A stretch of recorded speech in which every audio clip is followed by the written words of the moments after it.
أسعد الله مساءكم مرة أخرى. نلتقي مجددا في الجلسة الرابعة والأخيرة لليوم الأول من قمة المعرفة للعام 2019. ما الصلة الرابطة بين الاستهلاك والاستدامة؟ وكيف يمكن لرفع وعي المستهلك أن يؤثر في إنتاج مستدام؟ وكيف يمكن ضمان استدامة سلسلة التوريد؟ تلك هي محاور جلستنا الرابعة لهذا اليوم، ويتحدث فيها كل من باسل الدباغ الرئيس التنفيذي لشركة أجيليتي في أبو ظبي، ومايكل كوندت المدير التنفيذي لمركز التعاون للاستهلاك والإنتاج المستدام، وإبراهيم الزعبي الرئيس التنفيذي للاستدامة في ماجد الفطيم، وسريرام مادوموهان الرئيس التنفيذي للابتكار في ديلسكو، ويديرها الدكتور مالك الرفاعي مستشار الاستراتيجية والاستدامة والإدارة في الحكمة للاستشارات الإدارية. فليتفضلوا.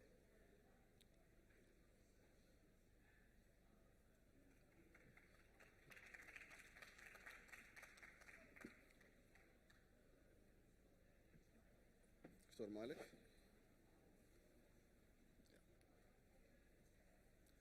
دكتور مالك موجود؟ تفضل.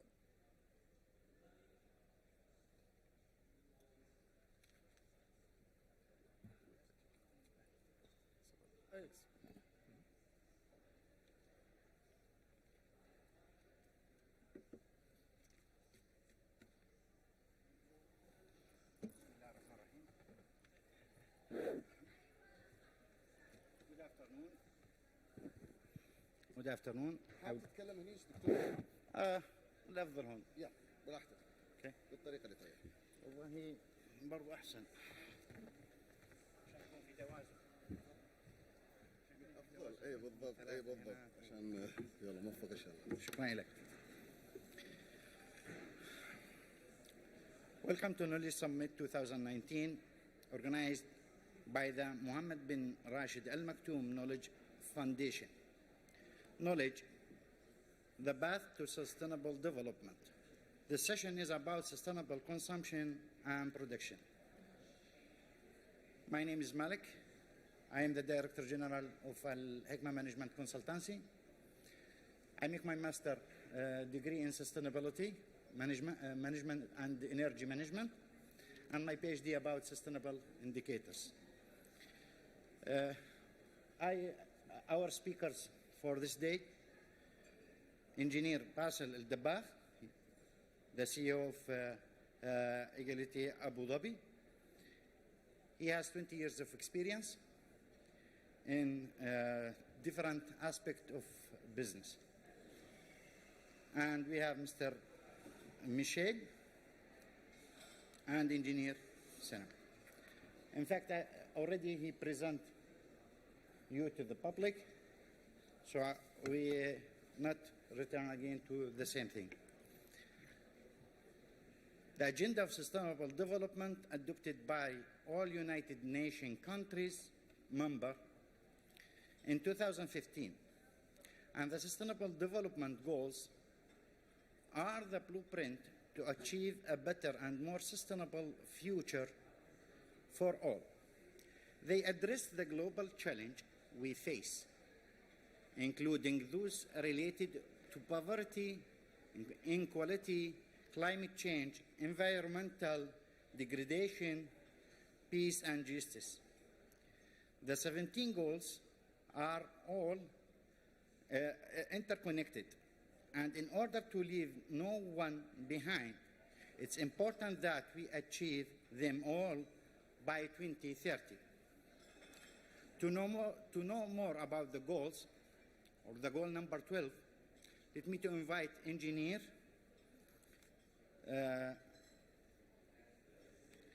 Sreeram to talk about production and consumption working towards goal number 12. Thank you. You can be there.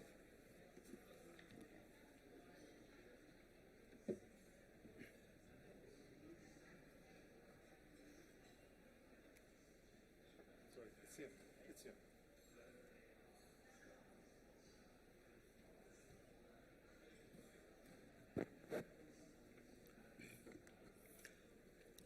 Good afternoon, everybody.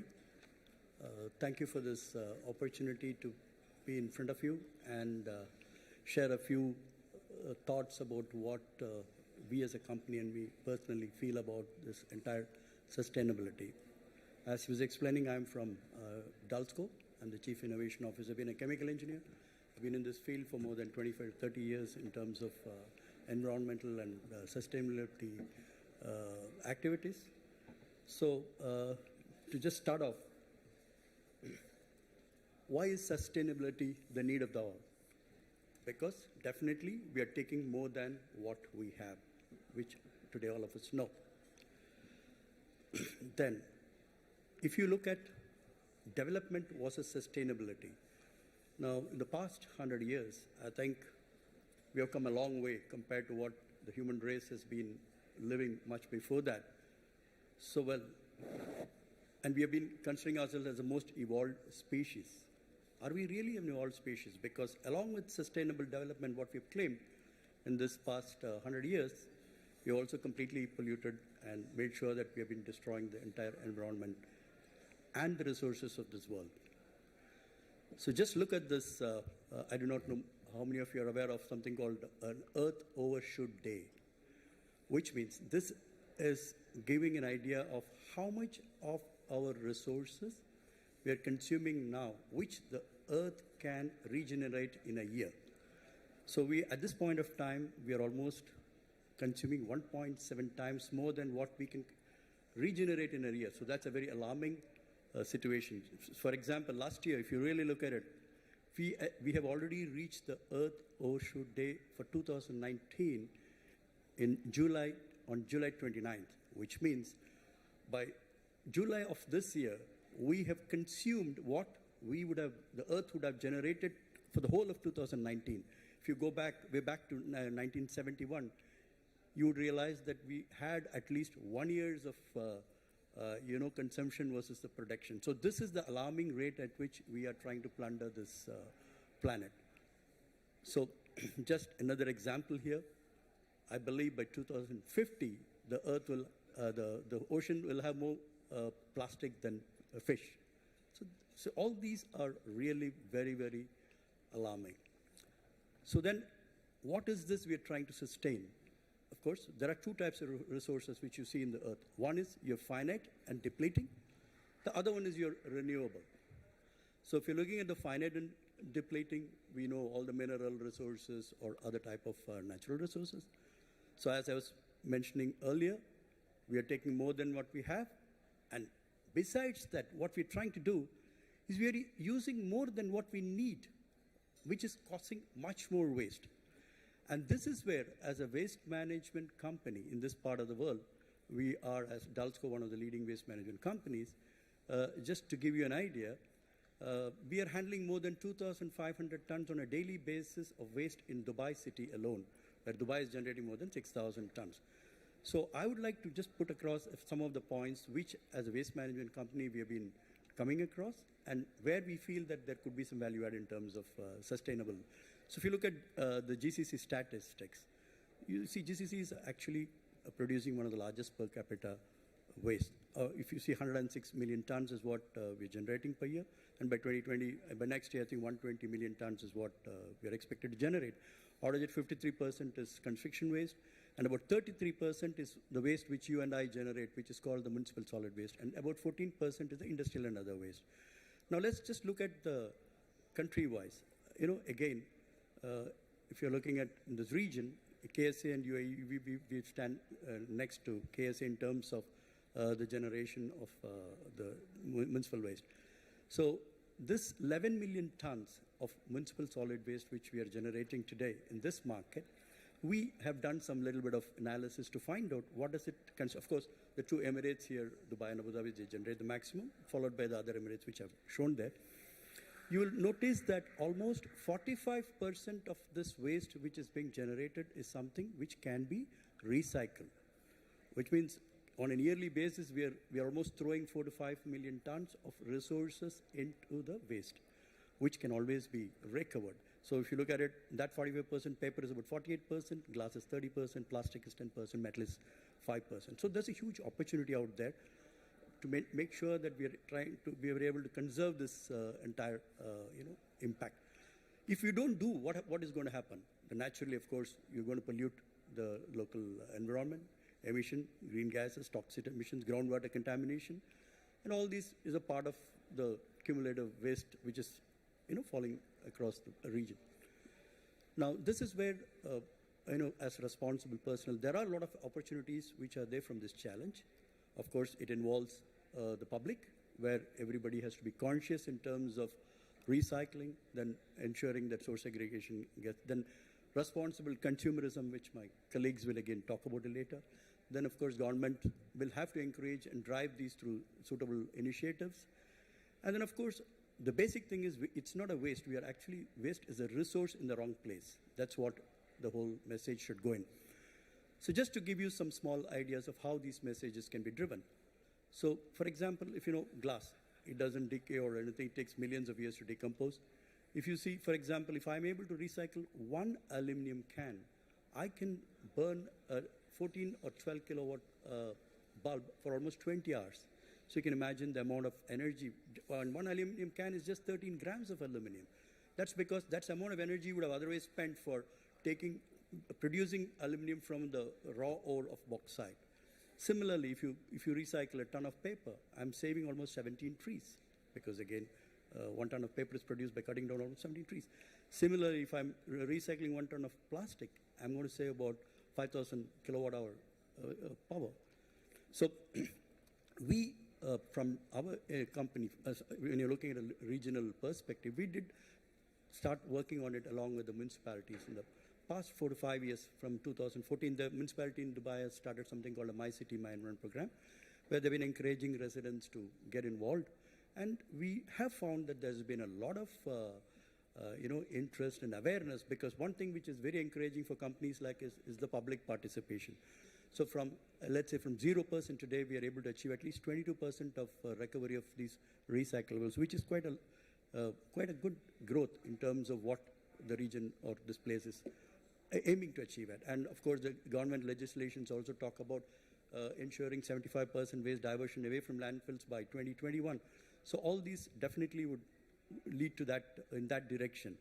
So when you're coming to the production cycle sustainability, as we were again talking about, all these products which we're getting from these waste resources, in terms of whether it's plastic or paper or cans or glass, all these can definitely be recycled. And there are also different ways to ensure that you're able to bring it back into the mainstream. Recycling reverse vending machine is just an example which I've stated here. And then the next thing, again, in this particular, is looking at lower impact and longer life products. Now, this is something which, interestingly, we have done some exercises earlier, for example, with the chamber and the dairy industry. See, there was one particular problem which the dairy people faced here, in the sense that they were generating a lot of shelf rejects on a daily basis, which then need to be treated more than 70, 75 tons. While discussing it, one of the things which came up is, I'm sure that most of you would have noticed, you go to a supermarket, you will see a date of manufacture and a date of expiry in every product. So what people do is they look at it, okay, maybe it's manufactured today, but its expiry date is 4 days from now. Something is manufactured yesterday, its expiry date is another 2-3 days down the line. But you would look at what is manufactured today, you pick that up, and you keep leaving the other one on the shelf, so it extends, and then finally, it expires and it gets thrown into the garbage. So the best thing is, why do you put the date of manufacture? Just say best before. So anything best before a particular date, it doesn't matter whether it's manufactured today or yesterday or tomorrow, as long as it is best before a particular date. That can reduce the wastage. These are simple things. Similarly, when you look at, when you go to a supermarket, you'll find, people announcing various things like, these schemes where they try to wrap something around it, again with plastic. Why do you do that? You just announce, if you take one, you can go and pick up another free. Why do you need to wrap everything together? So it's over-packaging. There's a lot of over-packaging which goes on in the region. Similarly, of course, single-use plastics, which I'm sure that most of us would have come across. When you order food, it's a simple example from any of the online deliveries. They send it the whole food with all sorts of disposable knife and fork. It's coming to your home. Why do you need all that? I'm sure that most of you just take it and throw it into the dustbin. So it's going back into the waste stream. So it's not required.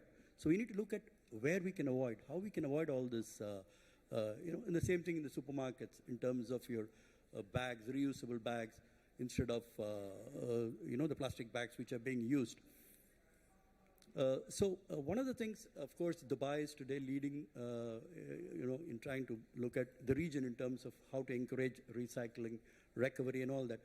And Expo has also been used as a forum where we're trying to drive this whole concept. So we are partnered with Expo also, and we are trying to ensure that 85% of the waste which is generated in the Expo has to be diverted away from landfill. So we're trying to look at how specific technologies can be adopted to ensure that these are all brought back into the mainstream, or we recycle and recover. So this is in terms of the finite resources. Now, there are a lot of renewable resources. So that's another area where everybody has to focus upon. So you can shift the energy production from fossil fuels to solar, wind, alternative energy sources. Then agricultural residue, farm residue, other type of organic waste where you can produce biogas to power, and again, decentralized production methods. So there are plenty of technologies out there which we definitely need to adopt to ensure that we start reducing the ravage of the natural resources.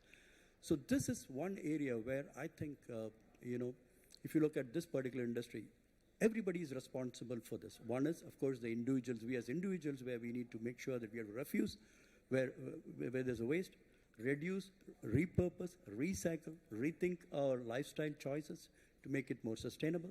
Of course, government supporting with all the initiatives and incentives, and companies, again, who have to take sustainable approach, value chain initiatives, and all these sort of things. So that's the whole thing, because as the speaker earlier had mentioned, all these sustainable development goals of UNDP. Now, together, I'm 100% sure that if you all put in these efforts, we can achieve, because otherwise, I think we are going to leave a dead end to our future generations. Thank you. Sustainable consumption doesn't mean to consume less or to stop consumption. It means the consumption has to be differently and efficiently. In this context, Mr. Michel will talk about applying sustainable consumption. Thank you. Good afternoon. Happy to be here and to look a little bit what you saw also on the last slide, from the individual action to the governmental action to basically also the business action. In the notion of sustainable well-being, I think we all want to be well, we want to have a good life, but the question was already posted, if we consider climate change, if we consider loss of biodiversity and many other more factors, how can we? But before I go there, I have a question to you. Just judge yourself, pick one of those, choose one or two, which you think fit to you. Or maybe you take F and you say you are completely rational.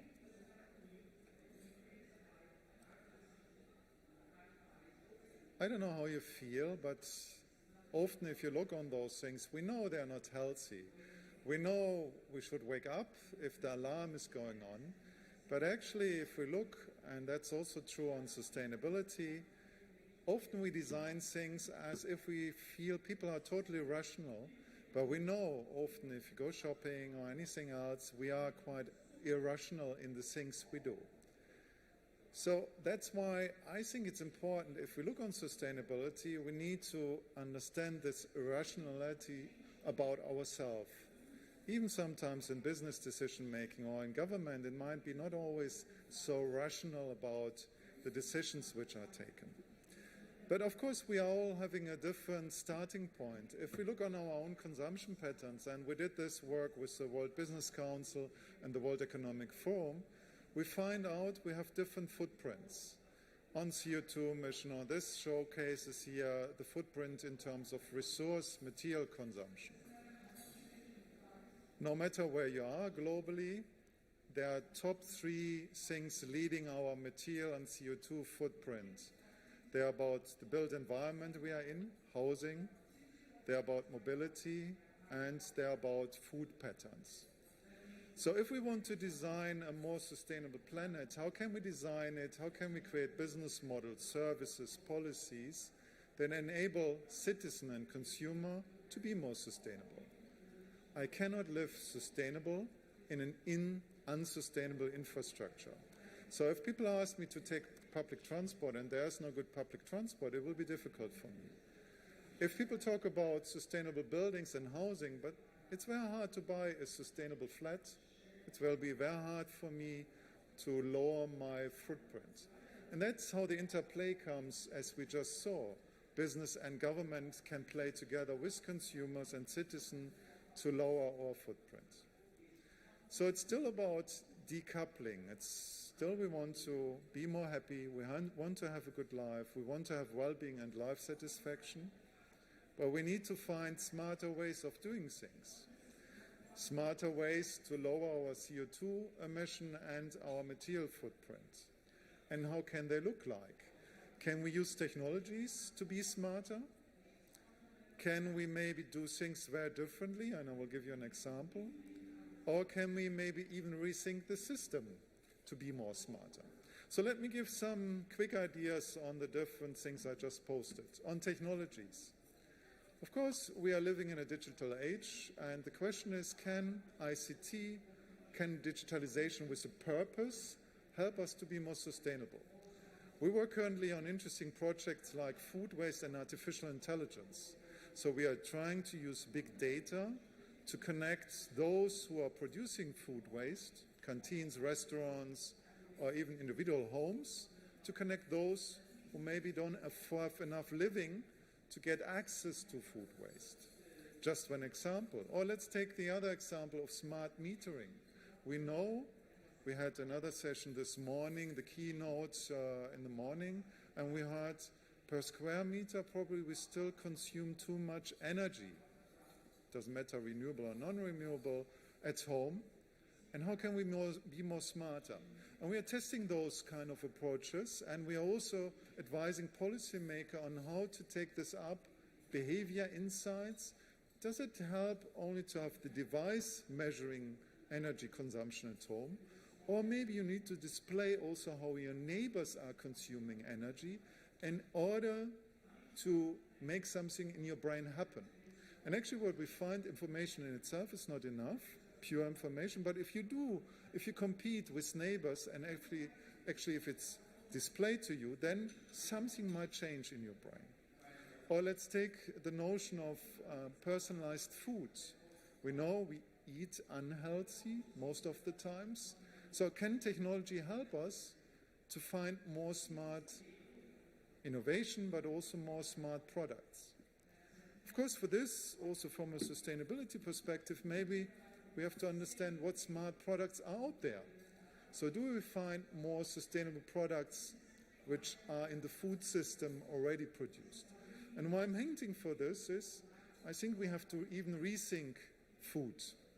Currently, we are quite based on meat in most countries. If you look from a footprint perspective, meat is a heavy load on our own footprint. What about plant-based alternatives? And would we like them? Would we say, oh, that doesn't taste good to me? Have you tried them? What about actually circular foods? Really trying to get closed-loop systems like aquaponic or many other systems, peaponic, which are out there, to produce even new food patterns. And would I like it as a consumer? Would I understand it before I have tried it? We have used behavior change in different settings. We have looked, for example, in a canteen together with Greenpeace and academic partner. Would, if we go in a canteen and it's mainly meat-based canteen, there's a small alternative on plant-based, what people buy in a canteen.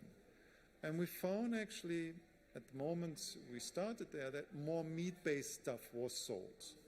And then we changed a lot of patterns. We changed the price, we changed the information, we changed the light. because the light in the canteen was made that meat looks good, but plant-based stuff looked very ugly. So you even had to work with the guys designing the light in the canteen. And we found out with behavior change tools, we changed towards more plant-based uptake of menus rapidly. Actually, within the first month, 20% of months, within the first month, 20% more sales of plant-based alternatives. The second week, it was 30%, and it stayed on for quite a long time, so we also observed this over a period of 3 years. So there are ways of doing things differently, and they resonate with the consumer if done well. You remember I also said, let's look in maybe changing the system, and we had this in the presentation before. We are still living in a very linear economy. We produce stuff, we use them, and we throw them away. We just had the perfect presentation before. What if we rethink the stuff, if we cycle more, if we reuse more, if we replace it, if we share? There's huge opportunities also on my own footprint if I look into those opportunities according to it. What we are driving at the moment in Europe with the European Commission is an Action Inside Club. Again, we feel there's a lot of discussion on circularity, but the citizen and the consumer are not part of the discussion. So we created a kind of panel. We look into textiles, plastics, and electronics with major companies. And we try to understand what are the circumstances consumers are engaging on circularity. When would they reuse a mobile phone? Most are hoarding mobile phones at home because the current business model is get a new one after 2 years. Even so, it's still perfectly working. And we managed actually with one telecom provider now, if you renew your tariff, you can buy a reused phone. And it still has a guarantee of 2 years. So you don't lose, even if you buy a reused product, the guarantee. Or we're looking on textiles with major brands like Gucci on sharing textiles and leasing textiles. How interesting if you buy a luxurious brand and you don't purchase it, but you lease it with a certain tariff as well. And what about plastics? You heard about the plastic bottles and many problems which are related there. So how even can we create unpackaged products, and would this work as well? So in general, it's all about creating insights, how consumers respond to certain ideas, but then also to use behavior change tools, which are multiple. You can nudge, you can do choice design, you can do choice editing, you can change the business model and engage the consumer differently on a more service model. It's not too complicated. There are simple steps to go if you want to prototype on behavior change. I don't go into all of this, but it needs to be at the right time, at the right place, where the consumer is engaging with the product. It needs to be fun, not too dry, ideally. It needs to be collaborative, that both feel they gain something out of it, the consumer and the business. And in general, I think if we look into those, there's more to explore for business and policymaker to design business strategies or policy approaches based on consumer behavior insights, and let's discuss later in the panel discussion. Thanks. Product life cycle. Product life cycle is the core study for achieving sustainable production. Not on? No. Okay. Product life cycle is the core of study for achieving sustainable production. Now, in this context, Engineer Bassel at Dabbagh will talk about ensuring supply chain sustainability from a logistic perspective. Please.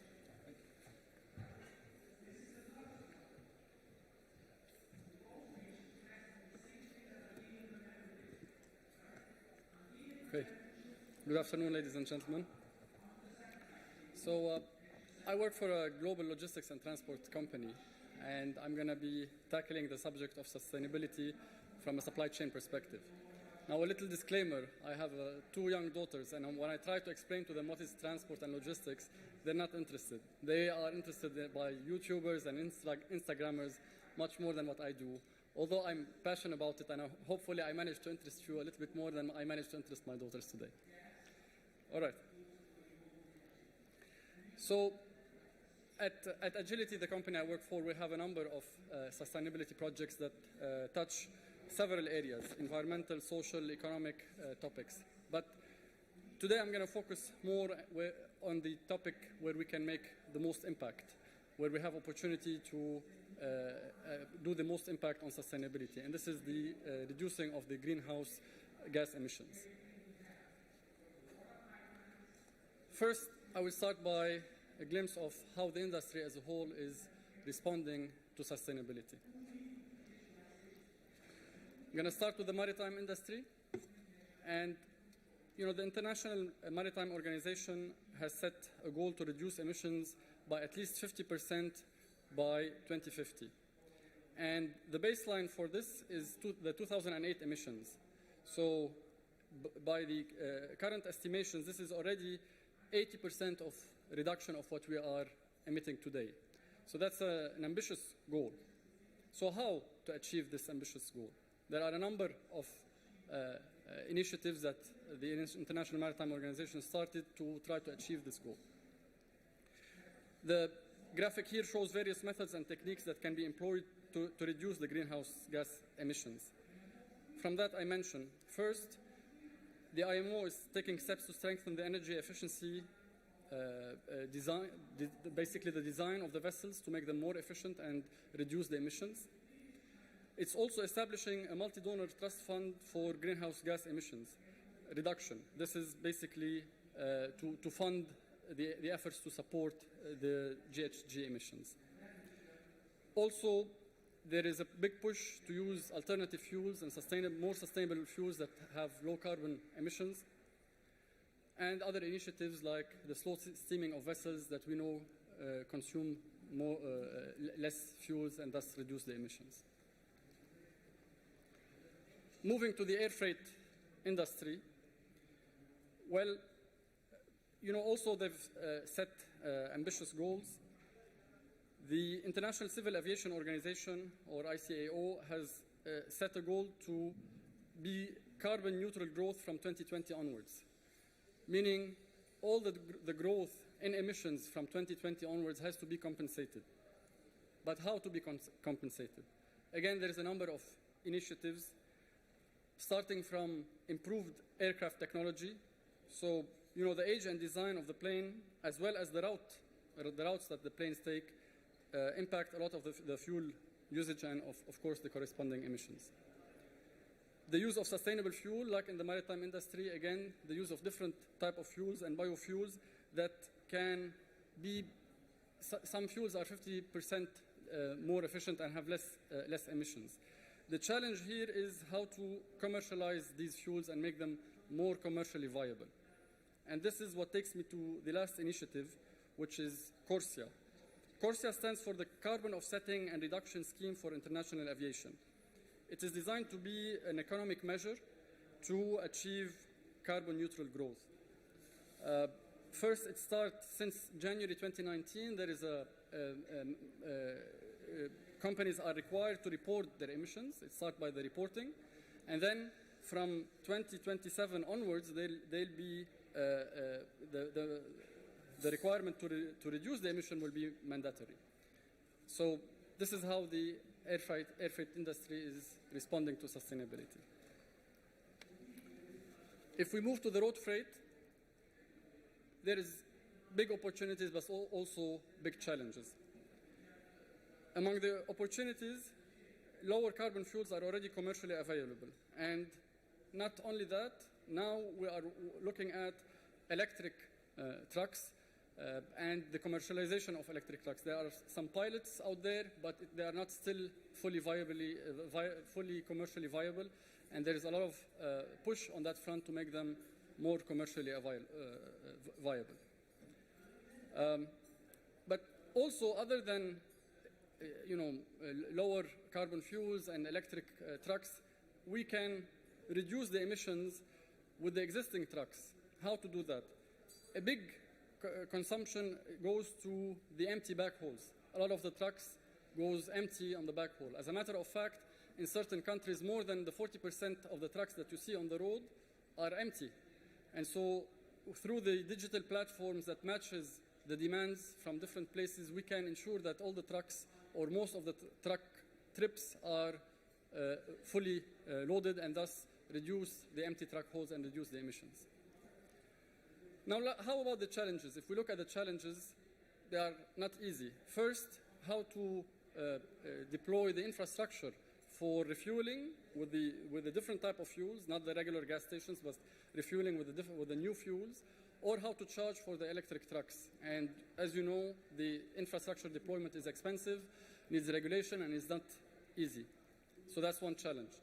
The other challenge is that the road freight industry, as opposed to the airline industry and the maritime industry, is highly fragmented. It is mostly smaller players. You know, in any given country, you may find thousands of road freight transporters, while you will find a handful of airline transporters or maritime transporters. So the challenge becomes more difficult to have widespread adoption. All right, now I want to, it's really worth noting about the UAE as a regional environment leader. Frankly, the UAE was the first GCC state to introduce ultra-low sulfur diesel, also known as Euro 5 diesel.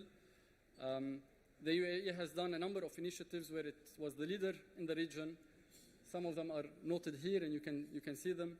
For example, part of the Abu Dhabi 2030 plan was the Abu Dhabi 2030 vision was the environment vision. And inside this vision was a lot of sustainability initiatives to make sure that the UAE is on the path of sustainability. Another example is from 2018 onwards, all imported trucks must be Euro 4+. The Euro 4 engines consume less fuel and have lower emissions.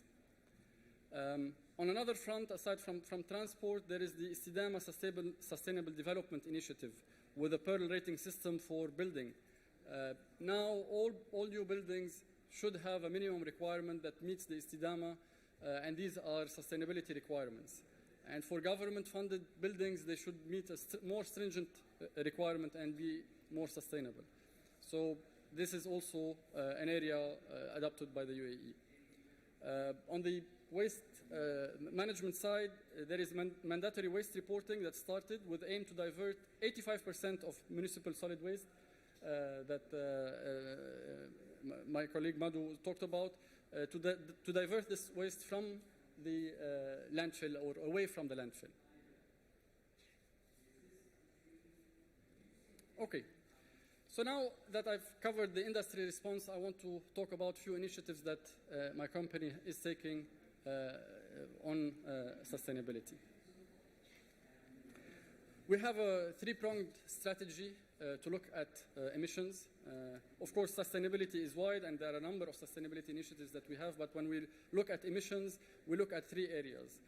First is addressing what we call the supply chain emissions, and these are the emissions that come from our customer shipments that we move, so from the cargo that we move for our customers. And this is frankly over 90% of the total emissions that we have as a company. The second part is looking at our own emissions, the emissions that comes from our trucks or from operating our assets like our warehouses and so on and so forth. And the third part of our strategy is investing in innovation that helps sustainability and helps in reducing the emissions. So just to give you an idea, the cargo that we move for our customers is responsible for the emissions of 7.2 million metric tons of CO2 or CO2 equivalent. And they are broken down, as you can see on the slide, between air, ocean, and road. It is the equivalent of around 2 coal-fired power plants in 1 year, the emissions of 2 coal power plants. So what do we do to reduce these emissions? How do we go about it? We work with our customers in a number of areas. First, cargo consolidation. Cargo consolidation is very important. When you consolidate your goods from different origins around the world and you're moving them to a certain destination, you can reduce the number of your shipments and therefore the emissions. For one customer, we reduced 652 tons of CO2 only by doing the consolidation for one move. So that's a big number. And we do that, we roll it out for most of our customers. Another area we work with our customers is the network rationalization. If you see on the slide, I hope it's clear, this is the map of France, and you can see the top where it is really a mess. These are the different supply centers and the different distribution centers. And basically, our customer had different supplies supplying different distribution or delivery points, and the map looked messy like that. When we rationalize the network, it looks a little bit more organized, like the map on below, where we reduce the transportation trips, and we actually managed to reduce the distance traveled by 22%, thus saving 1,000 tons of CO2 or CO2 equivalent. Air freight densification is a third area we look at, and this is also about reducing the weight of the shipments by also some consolidation or different packaging to make the air freight less weight, and also reducing, we managed to reduce the emissions by more than 9%. Another area is carton recycling. We reuse the cartons, and also we saved over $100,000 only on one shipment by reusing the cartons. So all of these areas add up, and really it's a different approach. It's a different lifestyle for us. For us, it's business to business. We're not talking about consumer lifestyle, but business lifestyle and how we approach things. Now, looking at our own emissions, you can see our own emissions is much smaller compared to the emissions of the cargo that we move for our customers. It is 200,000 metric tons. It is only 5% of one coal power plant. So how do we go about reducing it? Still, even if it's small, we look at reducing it. One of the areas is the green warehouse design. We operate numerous warehouses around the world, and now we are designing our warehouses in a much more sustainable way. You can see some of the features of our new warehouses. So we source building materials regionally as opposed to sourcing them from halfway across the globe, which reduces the emissions. We use sandwich panel for roof insulation, thus using less cooling power. We use LED lighting. We use solar panels. We use electric forklifts. We recycle all the material used in the warehouse. And for the landscaping, we use particular plants, the drought-tolerant plants that also needs a lot of water consumption. Does not require a lot of water consumption. We also use more efficient trucks. As a matter of fact, as part of the upgrade of our fleet, we purchased Euro 5 trucks that are much more efficient. They use 5 to 10% less fuel, and they emit less than the older generation engines. And we are also at the pilot of modification. It's a non-engine modification, but it is used to reduce the emissions of the engine as well. Now, how do you use technology to wrap up? We also use technology, and we focus on technology to help us in our sustainability initiatives. We have a resource consumption app. This app really tracks all the consumption that we have, whether electricity, fuel, or water, because the first thing is to report and to log what you're consuming to know how to reduce it. We also have a very interesting tool. It's a supplier management tool. It tracks the track record of our suppliers. And now we choose our suppliers not only by their cost, but by also how green they are, so that our supply chain becomes more sustainable. And also we have an app. You can see here we have an app that allows our customers to track their CO2 emissions of their own shipments. And by making them aware of their emissions, that's already a big step. Today, when we send our quotes to our customers, we do not only, in the past, we used to put the cost and the time of how long it's going to take to move from point A to point B. Today, we put the cost, we put the time, but we also put the CO2 emissions. And we give them options, and now they can choose among different options, and hopefully, with awareness, they will choose more and more the less emitting option as a solution to move their cargo. Finally, we do also investments outside of our core business in companies that are sustainable and responsible. These are mostly startup companies. As an example, we invested in a company called Cargo X. This company is in Brazil, and it's a road freight booking platform, and it reduced the proportion of trucks traveling empty, as I mentioned earlier. Another company we invested in, Hyliion, is in the US. It recycles the energy coming from braking and stores it in a battery for use to support the engine, and it can reduce the fuel usage by up to 30% in certain cases. The last one, or the last example, is a company that produces solar panels, and we use these solar panels on top of our warehouses or in several of our warehouses. So with that, I come to the end of my presentation. Thank you very much.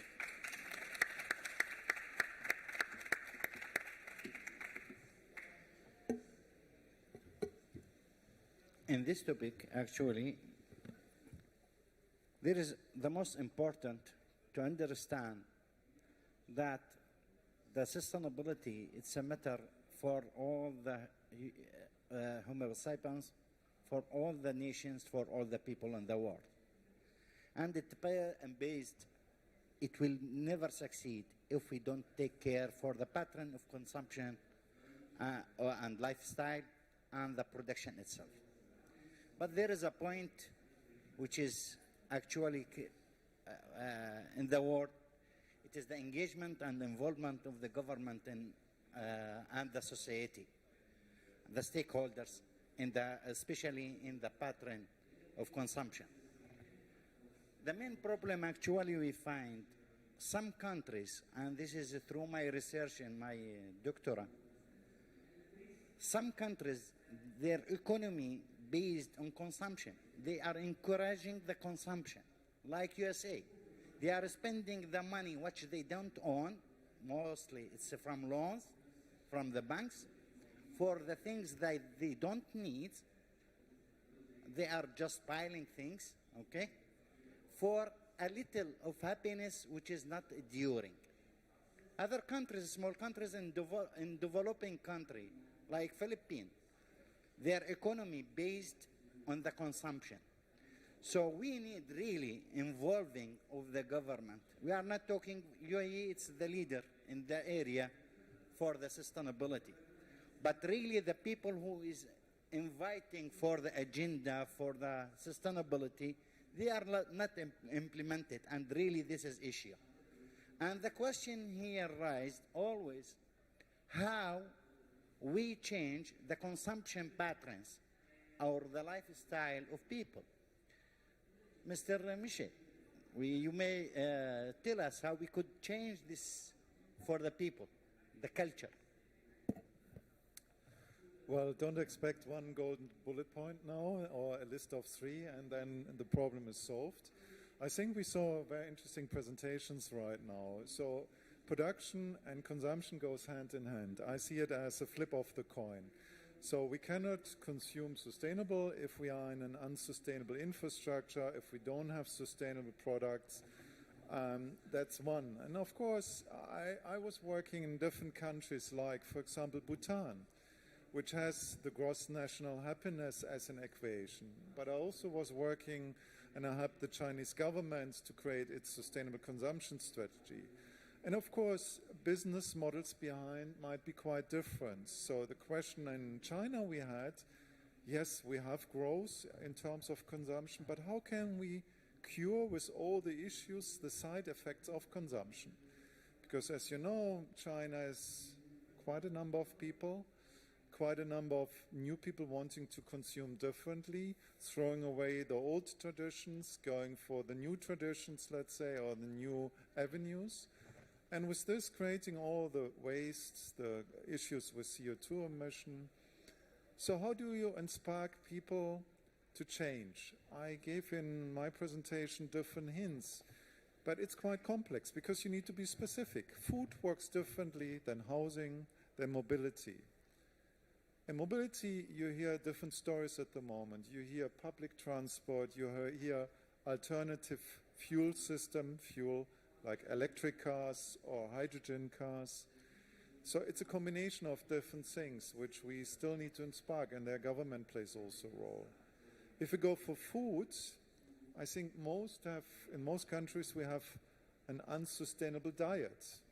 I'm not so sure about this country, but probably you're joining the club with an unsustainable diet. But have we really thought from a CO2 perspective, nutrition? I work a lot with Nestle, and they say themselves the next big thing will be a climate-friendly diet. And now again, we need to rethink the whole system. So we have never thought about food as a climate-friendly diet system. And again, we need governments and we need business doing innovations. All the stakeholders. And last one, maybe just the role of technology. Last week I worked with major IT companies looking on digitalization with purpose. I still think, because the elephant of technology is also in the room in different session, I still think we need technologies, but let's look also how technologies can support a sustainable lifestyle. And if you do so, if you ask this question, you come to different solutions for technologies than if you just follow a growth model by nature. Thank you. Well, it's coming to my mind a question always. Why we are not able to change the culture of people for the pattern of consumption? Which is, if I come to you, as he say, he is telling his daughters to buy something for the sustainable item, and they are rejecting the idea. And I believe the point we fail, or most of the strategy fail, because they are targeting the behavior, the habits. Okay, buy sustainable thing. For what? I believe if we change the mind to not targeting the habits or the behavior, we could make something. Because the behavior, it's the surface point that we can see from the iceberg. The bottom we cannot see. It is the beliefs and the values. And to make the people to change their beliefs and values, you have to make a story. A story. If I come to tell you every day, change the habit, it's not good for cigarette. Not good for smoking. You have to stop cigarette. You will never hear to me. You will tell I am enjoying it. But if you attach it to a story, this is, for example, to the religion. It's prohibited because of this, of that. I create a story. I believe right now, our own problem, it is we are not able to create a story to change the culture towards sustainability. Of course, there is a lot to talk about how to change the culture and sustainability. But as we started this session, that consumption and production, it's like two faces for the same currency. From one hand, we talk about the sustainability, the consumption, and the production now. Part of it, it is the supply chain. And the supply chain, there is the most important in it. There is two main factors in the supply chain, which is the logistics. And in logistics, there is the CO2 emissions and the energy efficiency. So let us to ask Engineer Bassel how we could reduce really the emission of CO2. Yes. So there are the obvious way of possibly convincing your customer to move their cargo by ocean as opposed to air, because it emits much less, or to use rail as opposed to trucking, because also it emits much less. There is this way of going about it. But when it's not possible, what's very important is to track and report your emissions and your customers' emissions. And this is what we're doing now. And we are showing our customers how much they're emitting. Before you can reduce, you have to know your level. and then you can target some objectives of having a 5% reduction or a 10% reduction, and so on and so forth. Another way we're going about it is for our own suppliers to ensure the sustainability across the supply chain. We look at our suppliers and we track their emissions, and we use part of the criteria of the selection of the supplier is the supplier that has less emissions. Of course, cost is a main criteria, but now we are looking at also their emissions as another criteria. And so this is to push the reduction not only for our own direct emissions, but the emissions of our customers and the emissions of our suppliers. Thank you. With the golden rules of reduce, reuse, and recycle, we can, Engineer Modu, you can tell us, is it costly to shift to these principles? To implement it, I mean, and to make it as a part of our life? Now, as you rightly said, reduce, reuse, recycle. Okay. Now, who does reduction? We have to do it ourselves. So all these three elements of this particular aspect of sustainability starts at home, which means there has to be a conviction on every individual that yes, I am responsible to the society and I am responsible for what is happening in this earth. So the first thing is, and how do we achieve this? That is by education. If you really look at what's happening today, maybe the current generation, if you look, the children are much more aware of all these environmental issues or in terms of recycling. It's very easy for us to convince them and make them change that their entire behavioral pattern. Whereas if you look at the older generation, we keep talking about it, but we never implement. I will give you typical examples from a waste management perspective as a company who's been handling this. We keep talking about reduction, recycling in all these forums and everything. But let's be honest about it. Where does it start in a house? It starts in the kitchen. How do you sort your waste? So what happens is the people who, most of the houses, let's say in Dubai, they have a maid. So what we had to do was, while we do all this talking, we had to incentivize those maids. We had to give this entire concept driven right up to that lowest level where the waste is physically being looked at, segregated, and then taken care of. So we started encouraging competitions between households, between the household maids, and we used to make surprise visits to those houses, give them, of course the municipality also supported us. And it was very interesting to see, I still remember in 2014 when we started this in the Jumeirah area of Dubai, we could hardly get 1 ton of recyclables from, let's say, about 7,000 houses. Though we put 2 bins and we were telling people you put recyclables in one, you put general waste in the other. But today, I mean, from that same area, we're getting more than 50, 60 tons a day. So there's a huge, growth in awareness. So primarily, everything should start at home, and I think it's all individual driven. Yes, to some extent, you can always enforce. Even enforcement will not work. Let's look at, you go to the airports, you have seen all these, recycling bins which are put there, put cans here, put paper here. You open and see, and I'm 100% sure everything will have the same stuff. So, by the way, Mr. Engineer, in Europe, if you don't separate the garbage by yourself, you pay fine, you pay penalty. Yes, so that's the thing. So, of course, penalizing. Some countries. Yes, penalizing is one aspect of it. Or it's like, the penalty comes in terms of very high tipping fees for you to dispose of. Okay, in this part of the world, it's been done almost free for the people. That's why there's been a lot of wastage. But here also, the tipping fees are coming. So it's a question of carrot and stick. You have a deterrent at one side where you try to start asking people that you, like as a polluter, you have to pay. The other side is incentivize. Now, encourage recycling. Start rewarding people who are doing this. And try to give some, because at the end of the day, the human nature is what is in it for me. So they try to look at, okay, I benefit, so I'm going to do it. So that's the only way. So you will have to have all the three-pronged approach to see if this has to succeed. Thank you.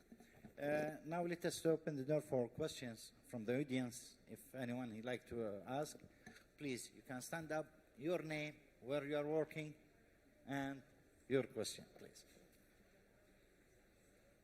Or there is no mic here? The mic is coming. Mic is coming.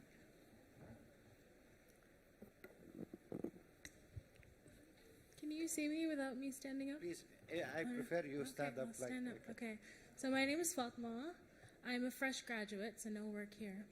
I am a fresh psychology graduate, and so I love it when I get to hear any of the panelists, whether here or other places, mention psychological studies. But my question to you, so I appreciate you for doing that, thank you. But my question to all of you is, where do you think more psychological studies can fit into your each individual companies? How could you benefit from them? Or benefit from changing the pattern of consumption behavior through studying it? Well, somehow it's part of our DNA in the meantime. I still think it needs translation for us, because I have behavior scientists in my organization, but of course we want to change policy making or business strategies, accepting those behavior scientists. And if you look in business or in policy, especially in business, they might end up in the marketing department, but they are not always connected to the sustainability department. So what we are trying to do is to connect those guys. And let's take the footprint picture I showed at the beginning. So probably my own footprint, to talk about it, it's something like 80 tons of stuff I take every year. Imagine 80 tons. It's quite something to ship via logistics. And the question was then with different companies, and let's imagine you have in the room Apple, Unilever, Volkswagen, telecom companies. What can you do about lowering my footprint? And how can you engage understanding the psychology of consumers wanting more, but maybe with less stuff? So you still get more, but you own less. And asking those questions are quite provoking in a way, because it feels right away as a threat to business sometimes, that they are used to sell a lot of resources, but there's an opportunity to sell more services, to sell more non-material stuff, to sell more experience, to sell more data stuff nowadays, to sell maybe some more experience via smart metering or other devices. And at least we try to engage in this conversation. Same we do with policy making. As I just said, on circular economy, we felt, well, talking about closing the loop, there's often a technical discussion.